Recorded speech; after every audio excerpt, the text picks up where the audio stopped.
வணக்கம் மக்களே. நம்ம சேனலில் தொடர்ந்து ரிவ்யூஸ் பார்த்துக்கிட்டு இருக்கோம். அந்த வகையில் இப்போ நம்ம எதை பற்றின ரிவ்யூ பார்க்க போகிறோம் அப்படின்னா, நம்ம கார்த்திக் கதையில் மார்ச் 3 என்ன நடக்க போகுது அப்படிங்கிறத பற்றி இந்த வீடியோவில் பார்க்க போகிறோம்.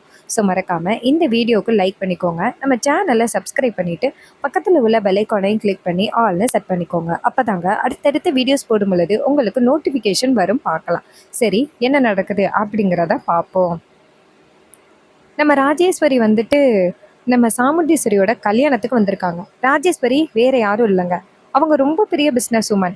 ஏற்கனவே நம்ம கார்த்தி இருக்காங்கல்ல, அவரை பார்த்துருக்காங்க ஒரு பெரிய மீட்டிங்கில். கார்த்தியை பார்த்து இன்ஸ்பயர் ஆன ஆள் அப்படின்னு சொல்லலாம் இந்த ராஜேஸ்வரியை. நம்ம ராஜேஸ்வரி கார்த்தியை வந்துட்டு சாமுண்டீஸ்வரி இன்ட்ரோ பண்ணதோட ராஜேஸ்வரி பார்த்ததோட கண்டுபிடிச்சிட்டாங்க, இந்த பையனை நம்ம எங்கேயோ பார்த்த மாதிரி இருக்கே அப்படின்னு. ஆள் வந்துட்டு கருப்பு வெட்டி கருப்பு சட்டை போட்டுக்கிட்டு கிராமத்தாள் மாதிரி இருந்ததோட டக்குன்னு உடனே ராஜேஸ்வரியால் ஈஸியாக கண்டுபிடிக்க முடியல. கொஞ்ச நேரம் சென்று தான் ராஜேஸ்வரிக்கே தெரிய வருது, ஆஹா இது அந்த கிரேட் அபிராமி காஸ்மெட்டிக் கம்பெனியோட ஓனர் அபிராமியோட பையன் கார்த்தி தானே. இவர் ரொம்ப பெரிய பணக்காரராச்சே, கிட்டத்தட்ட இவர்கிட்ட அவ்வளோ பணம் இருக்கே, 500-5000 கோடிக்கோட அதிபதி. இவர் எதுக்கு இங்கே வந்துட்டு வேலைக்கார மாதிரி இருக்காரு? ஒருவேளை நம்ம தான் தெரியாம பேசுகிறோமோ? சரி, நம்ம பையன்கிட்ட பேசி பார்ப்போமா அப்படின்ட்டு ராஜேஸ்வரி நேராக கார்த்தியை போய் பார்க்குறாங்க. அப்போ ராஜேஸ்வரி போய் அங்கே நின்றுட்டு கார்த்திக் சார் அப்படின்னு சொன்னதோட கார்த்தி டக்குன்னு சொல்லுங்க அப்படின்னு திரும்பி பார்க்குறாரு. அப்போ ராஜேஸ்வரி நேராக கார்த்தியை பார்த்து வணக்கம் சார் அப்படின்னு சொன்னதோட நம்ம கார்த்தி கேட்குறாரு, எப்படி என் பேர் உங்களுக்கு தெரியும்? ராஜேஸ்வரி கேட்குறாங்க, சார் எப்படி சார் உங்களுக்கு தெரியாமல் இருக்கும்? உங்களோட அபிராமி காஸ்மெட்டிக் கம்பெனியில் நானும் ஒரு பார்ட்னராக இருக்கேன் சார். உங்களோட ப்ராடக்ட்ஸை நாங்களும் தான் பை பண்ணிக்கிட்டு இருக்கோம். இதை கேட்டதோட நம்ம கார்த்திக்கு செம ஷாக்கு. கார்த்தி நேராக ராஜேஸ்வரியை சரி வாங்க உங்ககிட்ட கொஞ்சம் பேசணும் அப்படின்னு சொல்லிட்டு அவங்கள தனியாக கூட்டிகிட்டு போகிறாங்க. இதை நம்ம சந்திரா பார்த்துடுறாங்க. அப்போ ராஜேஸ்வரி நேராக கார்த்தியை தனியாக கூட்டிகிட்டு போகிறத சந்திராவும் பின்னாடியே போகிறாங்க.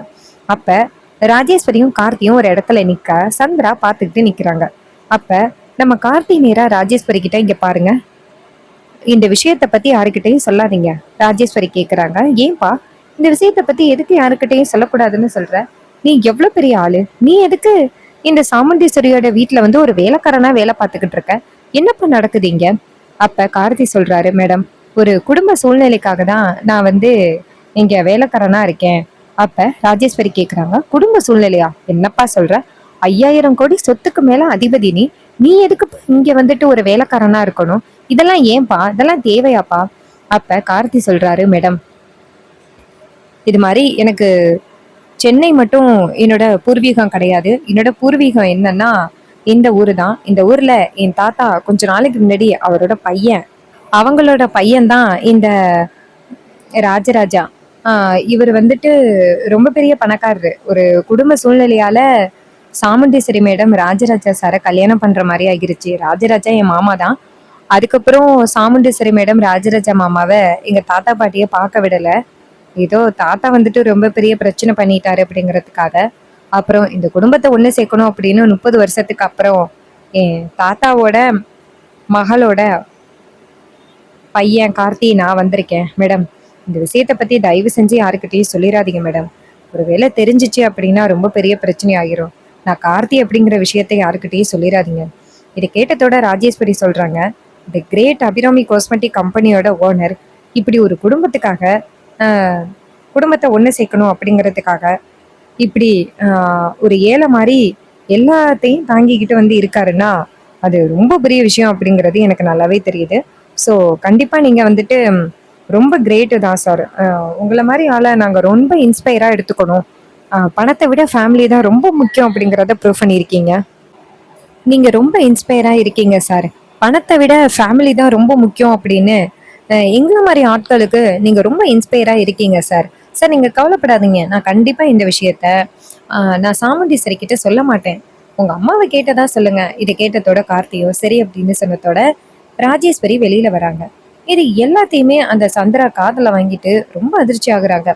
அட பாவி, என் வீட்டில் வேலைக்கார மாதிரி நடிச்சுக்கிட்டு இருந்தியே, நீ தான் அந்த பரமேஸ்வரியோட பேரனா?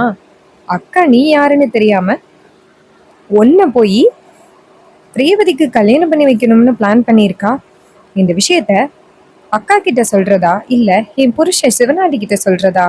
சரி நம்ம போயிட்டு சிவனாண்டி கிட்ட சொல்லுவோம், அவர் என்ன முடிவெடுக்கிறாரு அப்படிங்கிறத நம்ம பார்ப்போம் அப்படின்னு சொல்லிட்டு நம்ம சந்திரா நேரா சிவனாண்டியை போய் பார்க்குறாங்க.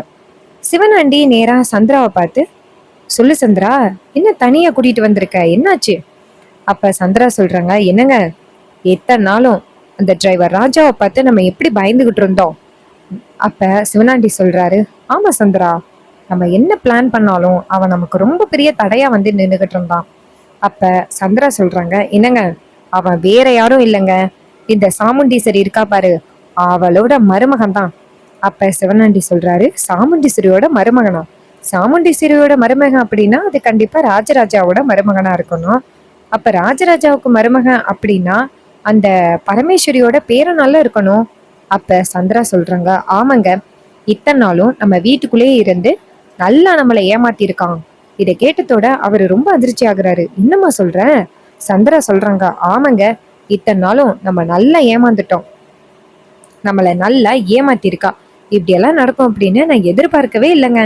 இதை கேட்டதோட நம்ம சிவனாண்டி சொல்றாரு, இன்னடி வீட்டுக்குள்ள வேலைக்கார மாதிரி இருக்கான், ஏதோ அபிராமியோட பையன் கோடீஸ்வரன், 5000 10,000 கோடி அப்படின்னு சொன்னாங்க, அவன் எதுக்கு இங்க வேலைக்கார மாதிரி இருக்கான்? அப்ப சந்திரா சொல்றாங்க, என்னங்க இன்னுமா உங்களுக்கு புரியல? அவன் ரேவதிய கல்யாணம் பண்ணி இந்த குடும்பத்தை ஒண்ணு சேர்க்கறதுக்கு தாங்க வந்திருக்கிறான். இது தெரியாம இத்தனை நாளும் நம்ம இருந்திருக்கோம். ஏங்க, ரொம்ப நாளைக்கு முன்னாடி அவன் போட்டோ உங்ககிட்ட காமிச்சு அவன் யாரு எவரன்னு விசாரிக்க சொன்னேனே, அதை விசாரிச்சிங்களா? நீங்க இந்நேரம் விசாரிச்சிருந்தீங்கன்னா அவனை பத்தின உண்மைகள் நமக்கு தெரிய வந்திருக்கும். இந்நேரம் அவனை முன்கூட்டியே இந்த வீட்டை விட்டு விரட்டிட்டு அப்புறமா இந்த மாயா மகேஷோட உண்மை முகத்தை மண்டபத்துல சொல்லியிருக்கலாம். இப்ப என்ன நடக்க போகுதுன்னு தெரியல. அக்கா வேற அந்த மாயா மகேஷ் கெட்டவங்கன்னு தெரிஞ்சு இந்த டிரைவர் ராஜான்னு நினைச்சுக்கிட்டு கார்த்திகே அந்த ரேவதிய கல்யாணம் பண்ணி வைக்க போறான். அவன் மட்டும் வீட்டுக்குள்ள வந்துட்டான், அதுக்கப்புறம் காலத்துக்கும் நம்மளால அந்த சாமுண்டீஸ்வரிய ஒண்ணும் பண்ண முடியாது. அந்த ராஜ சேதுபதி கூட சாமுண்டீஸ்வரி பேசிட்டா அப்புறம் சாமுண்டீஸ்வரிய நம்ம தொட்டு கூட பார்க்க முடியாது. இப்ப நீங்க என்ன பண்ண போறீங்க? அப்ப சிவனாண்டி சொல்றாரு, ஏ சந்திரா, இத சும்மா விடக்கூடாது சந்திரா. ஃபர்ஸ்ட் அந்த கார்த்தியை இந்த மண்டபத்தை விட்டு விரட்டி அடிக்கணும். அதுக்கப்புறம் ரேவதி மகேஷ் வந்து ரேவதி கழுத்துல தாலி கட்டின பிறகு இந்த மகேஷோட உண்மையான முகத்தை நம்ம நிரூபிக்கணும். அப்ப சந்திரா சொல்றாங்க, என்னங்க கண்டிப்பா சாமுண்டீஸ்வரி மகேஷ வந்து தாலி கட்ட வைப்பான்னு நினைக்கிறீங்களா? அதெல்லாம் கண்டிப்பா நடக்க போறது கிடையாது. அப்ப சிவனாண்டி சொல்றாரு, இங்க பாரு, அப்படி இல்லைனாலும் கல்யாணம் நின்னு போயிரும். நம்மளோட ஃபர்ஸ்ட் பிளான் என்ன? அந்த கார்த்தியை இந்த இடத்த விட்டு துரத்தணும். அதுதான் நம்மளோட ஃபர்ஸ்ட் பிளான்.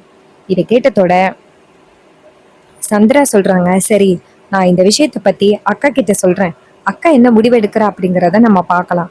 இதை கேட்டதோட நம்ம சிவனாண்டியும், சரி நீ போயிட்டு சொல்லு, நம்ம பேசுறத யாராவது பார்க்க போறாங்க.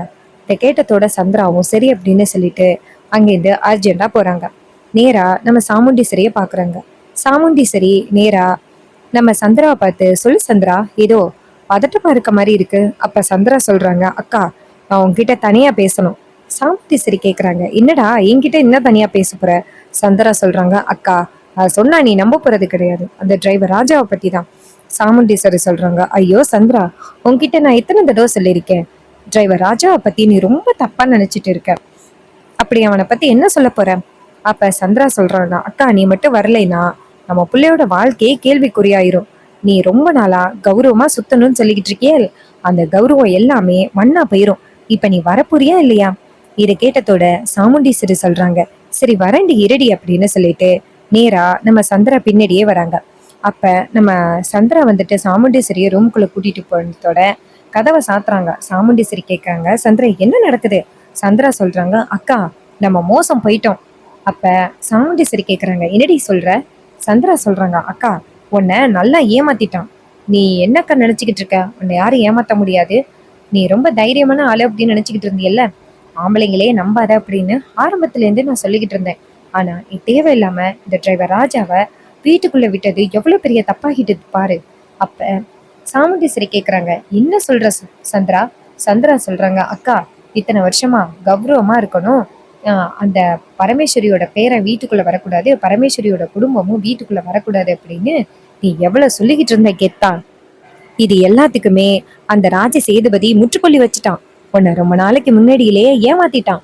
இதை கேட்டதோட சாமுண்டீஸ்வரி கேக்குறாங்க, சந்திரா நீ என்ன சொல்ற?